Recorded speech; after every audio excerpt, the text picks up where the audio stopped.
आलोय ना. दादांनी तुमची इथे भेट घेतलेली आहे, काय चर्चा झाली? साहेब दादा आमचे सहकारी आहेत. साहेब दादा या जळगाव वगैरे आमच्या सगळ्या भागामधले आमचे नेते आहेत. अजूनही दादा मार्गदर्शक आहेत.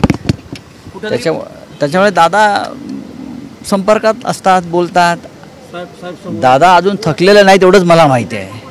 आगामी निवडणुकांसंदर्भात काही चर्चा झाली का साहेब? आज पाहू ना, तुम्हाला कळेल. चला. दादांनी भाजपला पाठिंबा जारी केला. साहेब